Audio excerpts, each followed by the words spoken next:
আসসালামু আলাইকুম রহমতুল্লাহি ওয়া সম্মানিত দর্শক, বাংলাদেশ সেনাবাহিনীর সাবেক প্রধান জেনারেল ইকবাল করিম ভূঁইয়া, সংক্ষেপে যিনি আইকেবি নামে সমধিক পরিচিত,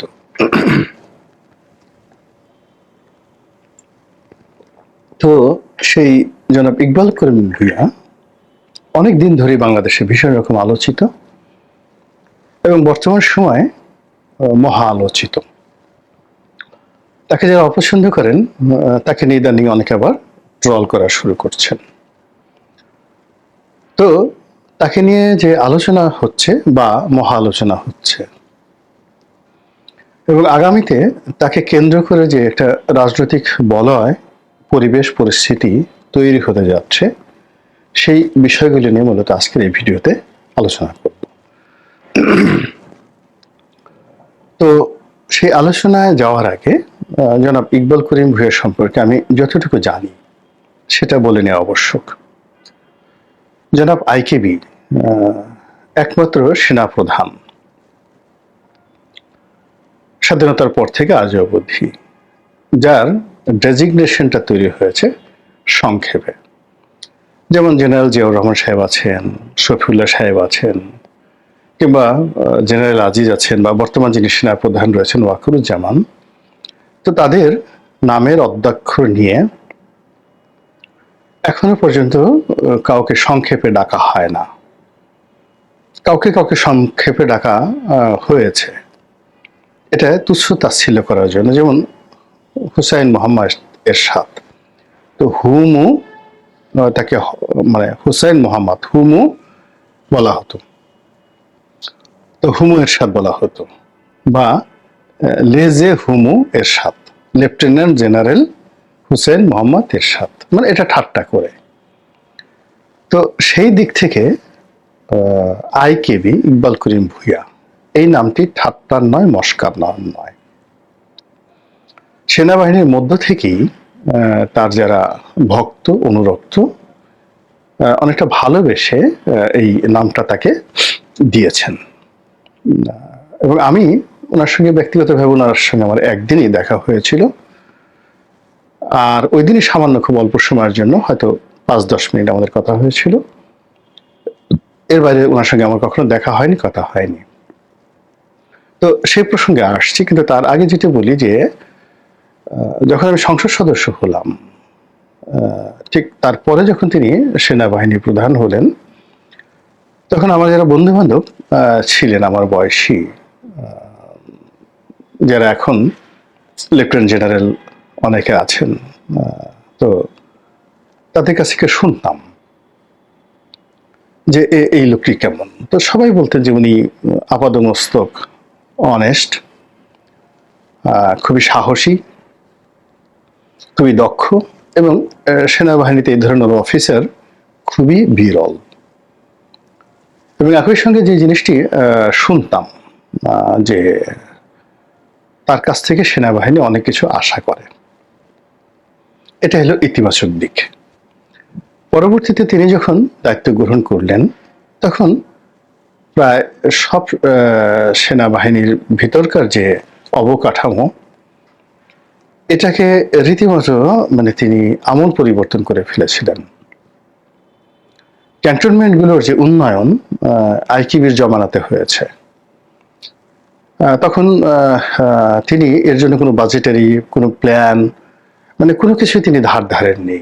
তার কাছে যেটা ভালো মনে হয়েছে তিনি সেই কাজগুলো করেছেন। ফলে এখন সবগুলো ক্যান্টনমেন্টে আপনি যদি যান, ইকবাল করিম ভূঁইয়ার যে ডেভেলপমেন্ট, এই ডেভেলপমেন্ট ওয়ার্কের যে নমুনা যেভাবে আছে, অমন আসলে অন্য কারোর নেই। আর নেতিবাচক দিক হলো যে এই ডেভেলপমেন্ট কাজগুলো করতে গিয়ে তার বদনাম হয়েছে, তার আপনজনের বদনাম হয়েছে, এবং এটা স্বাভাবিক। রাজনীতিবিদদের মধ্যে যারা খুব বেশি কাজ করেন তাদেরকে এই সকল কাজকর্মের জন্য অনেক দায় দেনা পরিশোধ করতে হয়। তো এইরকম একটা অবস্থা তৈরি হয়ে গেছে। থার্ডলি হলো তিনি সেনাবাহিনী থেকে অবসর গ্রহণ করার পর যে সকল বদনাম আওয়ামী লীগের লোকজন ছড়াচ্ছে বা তার প্রতিপক্ষ যারা আছে, এখন বিএনপিতে আছেন, তারাও ছড়াচ্ছে যে উনি শেখ হাসিনার কাছ থেকে একটি পাওয়ার প্ল্যান্ট নিয়েছিলেন এবং সেই পাওয়ার প্ল্যান্ট তিনি বিক্রি করার চেষ্টা করেছেন, অন্য জায়গার কাছ থেকে তৈরি করার চেষ্টা করেছেন, কিন্তু এটার সত্য মিথ্যা আমি জানি না, কিন্তু এরকম একটা কথা বাজারে রয়েছে। তো এই কথাগুলো আমি নেগেটিভ পজিটিভ দুটোই বলে নিলাম এই অর্থে যে আমি যে কথাগুলো বলবো সেই কথাগুলো বলার ক্ষেত্রে যেন আমার নিরপেক্ষতা থাকে, এই জন্য আমি টু পয়েন্টে সব কথাগুলো বলে নিচ্ছি। সম্মানিত দর্শক, আপনারা হয়তো অনেকে লক্ষ্য করছেন যে আমি বারবার একটু পানি খাচ্ছি। এর কারণ হলো আমার গলাতে একটু সমস্যা রয়েছে এবং আমি কোল্ড ফ্লুতে ভুগছি, একটু পরপর কাশ হয়। তো যখন কাশি হয় কথা বলার সময়, এটা কণ্ঠের জন্য খুব ক্ষতিকর। এবং আপনারা শিখে রাখেন, বাংলাদেশের যারা খুব বড় নাক কান গলা বিশেষজ্ঞ তাদেরই একজন আমাকে পরামর্শ দিয়েছেন যে আপনি যখনই কথা বলবেন কাছে একটা পানির গ্লাস রাখবেন, যখন গলা খুসখুস করবে বা অন্য কোনো অস্বস্তিতে আপনি অনুভব করবেন, আপনি এক ঢোক পানি খেয়ে নেবেন। এবং পৃথিবীর যত বক্তা রয়েছেন প্রায় সবাই আপনি দেখবেন যে টেবিলে পানির গ্লাস রাখে। এই যে আমি একটা কাশি দিলাম, তো এই কাশিটা না দিয়ে আমি যদি এক ঢোক পানি খেতাম এটা ভালো হতো। এই জন্য আমি বারবার পানি খাচ্ছি এই ভিডিও করার স্বার্থে। আর কথাটা বললাম এই কারণে যে মধ্যে একটা ভিডিও করেছি, খুবই সেন্সিটিভ একটা ভিডিও। তো ভিডিও করতে গিয়ে একজন দর্শক বললেন যে জামাত এবং যুদ্ধাপরাধীদের সম্পর্কে কথা বলতে গিয়ে আমি খুব ভয় পাচ্ছি কিনা, ভয় আমার গলা শুকিয়ে গেছে কিনা, এই জন্য আমি বারবার পানি খাচ্ছি কিনা। আসলে আমি গত প্রায় 4-5 দিন ধরে গরম ঠান্ডায় ভুগছি, নাক দিয়ে সর্দি ঝরছে এবং এর মধ্যে যেহেতু আমার ভিডিও করতে হবে তাই বারবার পানি খাচ্ছি। তো যা হোক, যে প্রসঙ্গে নিয়ে আলাপ আলোচনা করছিলাম সেই প্রসঙ্গে আসি। ইকবাল করিম ভূঁইয়া 2014 সনে সেনাবাহিনী প্রধান ছিলেন এবং তার জামানাতেই বিনা ভোটের যে নির্বাচন বা বিনা প্রতিদ্বন্দ্বিতার নির্বাচন সেটা সংগঠিত হয়। এখন তার যারা বিরোধী পক্ষ সবাই বলার চেষ্টা করলেন যে ফ্যাসিবাদী সিস্টেম বা স্বৈরাচারী শেখ হাসিনা, এই যে গালিটি, এটি জনাব ইকবাল করিম ভূঁইয়ার মদতি হয়েছে এবং তিনি যদি সেই দিন আজকের জেনারেল ওয়াকারের মতো দায়িত্ব পালন করতেন তাহলে এই অবস্থা তৈরি হতো না। তো এই ক্ষেত্রে আমার বক্তব্য হলো কি, আসলে সেনাবাহিনীর যারা প্রধান বা পুলিশের যারা প্রধান, ইভেন আমরা পার্লামেন্টের কমিটিতে দেখেছি যে আমাদের মধ্যে অনেক জুনিয়র এমপি যারা আছেন তারা বড় বড় সচিবদেরকে অকথ্য ভাষায় গালাগাল করতেন এবং সচিবরা মাথা নুয়ে তারা শুনতেন। এবং আমরা যখন সেনা কর্মকর্তাদের সাথে আমাদের দেখা সাক্ষাৎ হতো, সেটা মেজর জেনারেলের পর্যায়ে যারা লোকজন রয়েছেন, তারা লেফটেন্যান্ট জেনারেল, এমনকি সেনাপ্রধান যারা ছিলেন, তো এমপিদের মধ্যে যাদের ব্যক্তিত্ব ভালো, ডেপুটেশন ভালো, প্রধানমন্ত্রীর সাথে সম্পর্ক ভালো, তারা এই সমস্ত সেনাবাহিনীর প্রধান একটু পাত্তাই দিতেন না, ডেকেও জিজ্ঞাসা করতেন না। এবং তারা অনেক সময় এই রাজনৈতিক যারা ব্যক্তিত্ব তারা যে তুচ্ছ-তাচ্ছিল্য করছেন, এটা অবলীলায় মেনে নেওয়াটা এই আমলাতন্ত্রের বোধহয় একটা অভ্যাসে পরিণত হয়ে গেছে। এর কারণে আমি নিজে যে জিনিসগুলো দেখেছি, আমি যদি সেনা কর্মকর্তা হতাম বা সিভিল সার্ভিসের কর্মকর্তা হতাম, আমি চাকরি ছেড়ে দিতাম, কিন্তু আমি ওই জিনিসগুলো মেনে নিতে পারতাম না। কিন্তু আমি দেখেছি তারা মেনে নেয়। শোনা কথা, কোন এক সরকারের আমলে একজন মেজর জেনারেল, বোঝার চেষ্টা করে, একজন মেজর জেনারেল একজন রাজনৈতিক নেতার সঙ্গে দেখা করতে গেছেন। তো তিনি গিয়ে বললেন, এবং তিনি কোনো পোর্টফোলিও না, মানে তার কোনো তিনি মন্ত্রী এমপি নন, জাস্ট একটা প্রভাবশালী রাজনৈতিক নেতা। আমি নাম বলবো না, আপনারা বুঝতে পারবেন। তো তার অফিসে গেছেন, ভবনে গেছেন।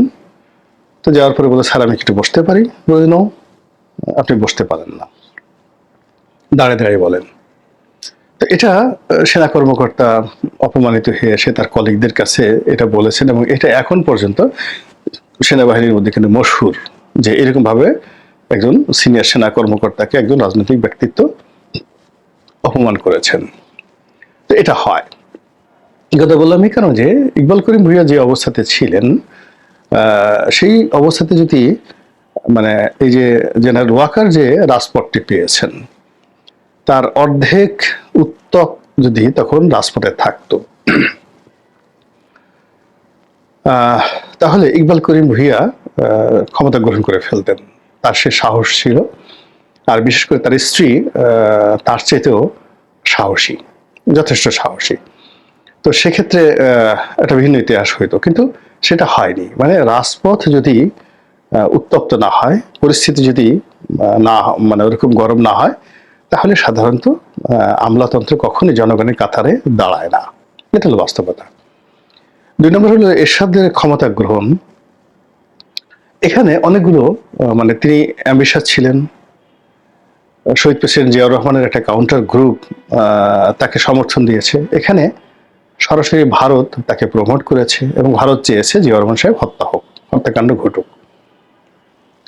ফলে এরশাদ ক্ষমতা গ্রহণ করতে পেরেছে, কিন্তু ইকবাল করিম ভূঁইয়ার কিন্তু সেই ঘটনা ঘটেনি। কিন্তু ইকবাল করিম ভূঁইয়া যতদিন ক্ষমতায় ছিলেন, তাকে কেন্দ্র করে মানুষের যে আশা আকাঙ্ক্ষা ছিল অনেক অনেক বেশি, যে কেন তিনি শেখ হাসিনাকে হটাচ্ছেন না। বিশেষ করে যখন 15-16 সনে সেই বিএনপি জামাতের জ্বালাও পোড়াও বলেন, আন্দোলন বলেন, ওই সময়টাতে তিনি কেন শেখ হাসিনাকে ক্ষমতাচ্যুত করলেন না, এই কথা নিয়ে অনেকে কিন্তু বলার চেষ্টা করেন। তো এনিওয়ে, এটা ভিন্ন একটা বিষয়। ঘটনা যাই হোক না কেন, ইকবাল করিম ভূঁইয়া রিটায়ার করার পরে আওয়ামী লীগের সঙ্গে অন্যান্য সেনাপ্রধানের যে সম্পর্ক, ঠিক ওইরকম সম্পর্ক তার সঙ্গে ছিল না। তিনি মনে মনে বিক্ষুব্ধ ছিলেন। কিছুদিন সম্পর্ক ছিল, কিন্তু 2018 সনের পরে আর কোনো সম্পর্ক যোগাযোগ ছিল না। তিনি একজন সাধারণ সেনাপতি বা সেনাপ্রধান হিসেবে, সাবেক সেনাপ্রধান হিসেবে যেভাবে তার অবসর জীবন যাপন করা দরকার তিনি সেভাবেই করে আসছিলেন। কোনো রাজনীতির মধ্যে তিনি ওভাবে জড়াননি। কিংবা সাবেক সেনাপ্রধান জেনারেল হারুন যেভাবে ডেস্টিনিতে যোগদান করেছিল, তো তিনি চাইলেও ওয়ালটনে যোগদান করতে পারতেন, বসুন্ধরাতে যোগদান করতে পারতেন, অনেক কিছু করতে পারতেন, কিন্তু তিনি সেটা করেনি। তিনি তার সম্মান নিয়ে তিনি ছিলেন। কিন্তু খুবই গুরুত্বপূর্ণ একটা বিষয় হলো যে এই জুলাই আগস্ট বিপ্লবের সময় তিনি সেনাবাহিনীকে, সাবেক সেনা কর্মকর্তাদেরকে অর্গানাইজ করে তিনি যেভাবে বিপ্লবীদের পক্ষে নেমেছিলেন, নিজের ফেসবুক প্রোফাইল লাল করে দিয়েছিলেন, যেভাবে রাওয়াতে এসে তিনি বক্তব্য দিয়েছিলেন, এবং যেভাবে থানা পুলিশ মিরপুরের যে ডিওয়াইসে, সেই ডিওয়াইসে তাণ্ডব চালিয়েছিল, তার প্রতিবাদে তিনি যেভাবে ডিওয়াইসবাসীদেরকে উদ্বুদ্ধ করে রাস্তায় নামিয়েছিলেন, এটি স্বাধীন বাংলাদেশে দ্বিতীয়বার ঘটেনি, কখনো ঘটেনি, আর আগামীতে ঘটবেও এরকম বলা যাচ্ছে না। ফলে ইকবাল করিম ভূঁইয়ার প্রতি আপনি শ্রদ্ধা না জানিয়ে পারবেন না। আমরা আশা করেছিলাম যে তাকে উপদেষ্টা পরিষদে রাখা হবে বা তিনি হবেন প্রধান উপদেষ্টা, এটাকে আমরা অনেক আশা করেছিলাম এবং সেটা ভালো হতো, আমি অন্ততপক্ষে যেটা মনে করি। এখন ডক্টর মোহাম্মদ ইউনূসের ব্যর্থতা এবং সাম্প্রতিক সময়ে যা কিছু হচ্ছে তা নিয়ে আবার ইকবাল করিম ভূঁইয়া বেশ সরব হচ্ছেন। তিনি ডক্টর ইউনূসের পক্ষেও বলছেন না, বিপক্ষেও বলছেন না, কিন্তু রাজনীতিতে যে অস্থিরতা শুরু হয়েছে, রাজনৈতিক দলগুলোর মধ্যে যে অব্যবস্থাপনা এবং অবিশ্বাস তৈরি হয়েছে, এতে করে আরেকটি 1-11 চলে আসতে পারে বলে তিনি হুঁশিয়ারি করেছেন এবং বলার চেষ্টা করেছেন যে 1-11 ফলে দেশের রাজনীতিতে কি হয়েছে না হয়নি সেটা বড় ব্যাপার নয়, 1-11 ফলে সেনাবাহিনীর অনেক অনেক ক্ষতি হয়েছে, এটা সত্য। তো কাজেই তিনি যেহেতু একজন সৈনিক, ফৌজি, কাজেই তিনি সেই 1-11 মতো আর একটা প্রেক্ষাপট তৈরি হোক এবং সেনাবাহিনী আবার ক্ষতিগ্রস্ত হোক, এটা তিনি চাননি, এবং এটা নিয়ে কিন্তু এখন বিতর্ক হচ্ছে। এখন বাস্তবতা হলো যে তিনি যখন এই সকল কথাবার্তা বলছেন, তখন তার যারা প্রতিপক্ষ এখন তাকে আচ্ছা মতো ধুলাই দিচ্ছেন। বিশেষ করে বিএনপির অনেক লোক তাকে শেখ হাসিনার দোসর বলার চেষ্টা করছেন। যারা 1-11 সুবিধাভোগী ছিলেন তারা তাকে গালাগাল করছেন। ডক্টর মোহাম্মদ ইউনূসের যারা আপনজন তারাও তাকে গ্রহণ করছেন না। ফলে এই যে ভদ্রলোক, এই ভদ্রলোক একটা ত্রিমুখী সংকটের মধ্যে পড়েছেন। আমি তাকে একবারই দেখেছিলাম রাশিয়ান এম্বাসিতে, তখন তিনি সেনাবাহিনীর প্রধান। তো তখন এমন একটা অবস্থা যে সবাই, সেনাপ্রধান মানে বিরাট ব্যাপার, তাকে তেল মারার জন্য, তার সাথে কথা বলার জন্য, তাকে একটা সালাম দেওয়ার জন্য বড় বড় মন্ত্রী এমপিরা দৌড়াদৌড়ি শুরু করে দেয়। এবং তিনি লম্বা মানুষ, তার সাথে সালাম বিনিময় করার জন্য, হ্যান্ডশেক করার জন্য অনেক যারা একটু খাটো তাদেরকে কসরত করতে হয়। এবং স্বয়ং এসটি ইমামের মতো পাওয়ারফুল মানুষও দেখা গেল যে বেশ কিছুক্ষণ অপেক্ষা করে তার সাথে হ্যান্ডশেক করতে গেল। তো সেখানে আমার যে অভ্যাস, আমি সাধারণত যারা ক্ষমতাধর লোক তাদের থেকে দূরে থাকি। কিন্তু উনি কি করে যেন এগিয়ে এলেন, উনি সালাম দিলেন, হ্যান্ডশেক করলেন এবং ওনার ভিজিটিং কার্ডটা দিলেন। এবং আমরা 5-10 মিনিট ওখানে দাঁড়িয়ে কথা বললাম, রাশিয়ান অ্যাম্বাসির ওখানে কথা বললাম।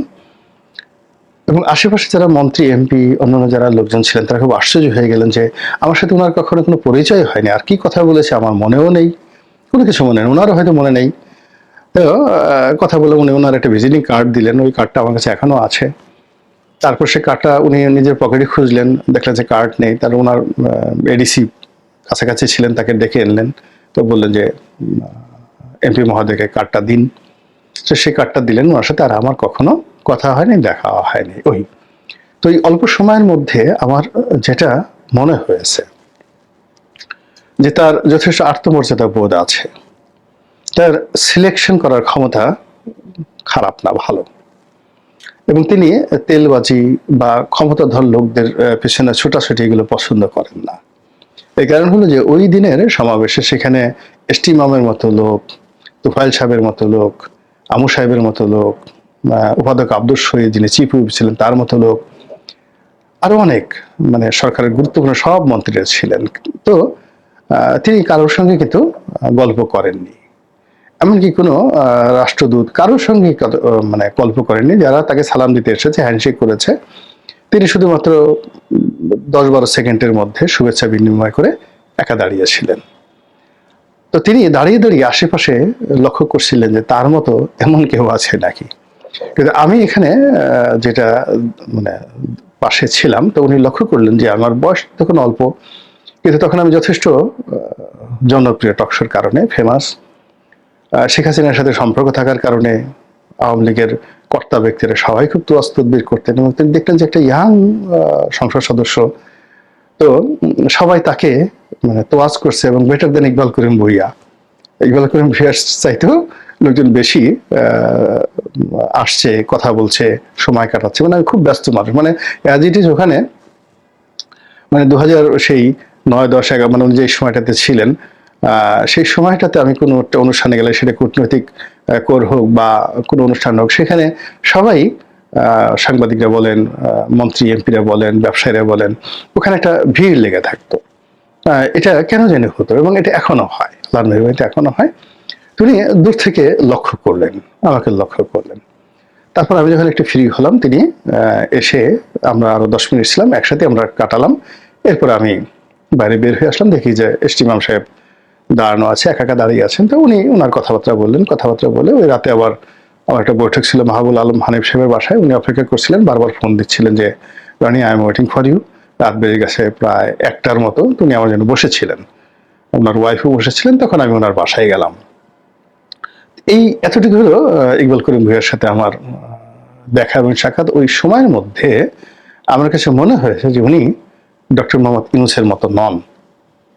আমি ডক্টর মোহাম্মদ ইউনূসকে মানে ইকবাল করিম ভুইয়াকে যতটুকু চিনি তার চেয়ে 1000 গুণ বেশি চিনি, in terms of relation, vibration, আরো অনেক ক্ষেত্রে। কিংবা এখন যারা উপদেষ্টা মণ্ডলী আছেন তাদেরকেও চিনি, সবাইকে চিনি। তো শুধু একটাই বললাম যে তিনি তাদের মতো নন, এত চিপ নন, এত তিনি বাহিনী প্রধান ছিলেন, CSIF চিফ, কিন্তু CHEAP চিফ, সেই চিফ নন, এত সস্তা তিনি নন। ফলে তাকে কেন্দ্র করে যদি কোনো কিছু আগামীতে হয়, সেটা রাজনৈতিক হোক বা অন্য কোনো কিছু হোক, আমি মনে করি না যে বর্তমান সে খারাপ কিছু হবে। আল্লাহ ভালো জানেন, এবং আল্লাহ যা কিছু করেন সবকিছু যেন আমাদের কল্যাণের জন্য হয়। আসসালামু আলাইকুম রহমতুল্লাহি ওয়া বারাকাতুহু।